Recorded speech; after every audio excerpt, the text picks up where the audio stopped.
Et aujourd'hui, Yvan Bernier, que j'appelle.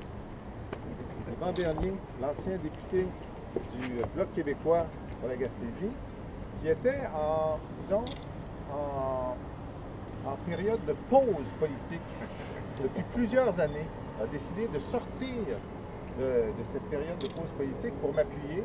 Et moi, ça me fait chaud au cœur. Je vais lui demander de vous expliquer pourquoi. Merci, M. Lisée. Alors, oui, je regarde les visages, puis il y a des journalistes que je ne connais pas. Ils n'étaient probablement pas là lorsque moi j'étais actif en politique.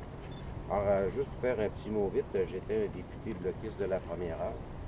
J'ai été là de 1993 à l'an 2000. Je dois vous avouer que j'ai pris ma retraite à l'an 2000 quand j'ai compris que les Québécois étaient passés à autre chose. Puis que la souveraineté, ça ne faisait pas parler beaucoup de monde. Je dois aussi vous avouer que j'étais tiède par rapport à la course à la chefferie actuelle, comme j'étais aussi tiède par rapport à la situation politique au Québec. Bref, peut-être que je ressemble à beaucoup de Québécois. J'ai fait pause. Si je suis ici ce matin, c'est parce que M. Jean-François Lisée, c'est la première fois que je le rencontre en personne, à part hier. Mais je l'ai connu par l'entremise des médias, puis je dois vous avouer, j'étais en train de faire du bricolage, de la peinture chez moi. J'ai toujours la télévision ouverte. Pour ne pas leur faire de publicité, j'écoutais RDI. Puis à un moment donné, j'ai entendu M. Jean-François Lisée parler. Il a réveillé ma curiosité avec son franc-parler de prendre le temps pour le référendum, d'actualiser le projet de société. J'ai dit, aïe aïe, c'est la première fois que j'entends parler de quelqu'un qui veut se présenter à la chefferie du Parti québécois, de faire une pause. Ça a piqué ma curiosité. Je me suis mis à m'intéresser à la course à la chefferie. Je dois aussi vous dire que quand j'ai pris ma pause en l'an 2000, ça veut dire il y a 16 ans, il y a du monde qui n'était pas né. Il y a des jeunes là, qui vont voter en 2018, c'est ça le prochain rendez-vous électoral.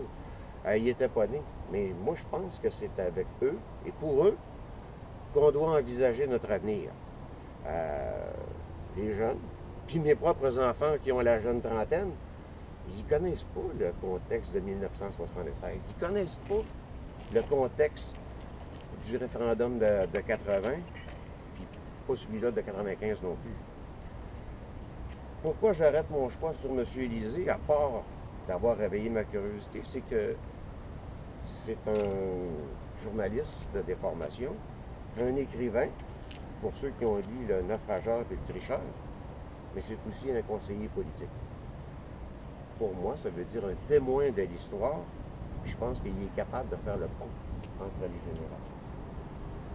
Là, vous allez me trouver un peu têteux, mais à le lire et à l'écouter, moi, j'ai trouvé, comme je disais, de rigueur intellectuelle. Puis là, je vais m'exprimer en gaspésien. Je l'ai trouvé fouilleux, minutieux, puis curieux. Curieux, pour moi, ça veut dire signe d'intelligence. Bref, j'aime sa méthode de travail, sa structure de décision. Pour avoir échangé des choses avec son organisation, puis pour avoir vécu plusieurs courses à la chefferie au Bloc québécois, je pense que j'ai un petit peu d'expérience de ce côté-là. Je dois aussi dire que c'est difficile de choisir parmi les membres d'une famille. J'ai déjà eu à le faire, mais il faut toujours être capable, quand on a déjà eu un rayonnement politique public, d'être capable de justifier notre décision. Alors, j'entends pas nécessairement influencer tous les militants souverainistes du grand comté que j'avais avant, mais je les invite tous à réfléchir, puis à prendre position avec M. Jean-François Lisée.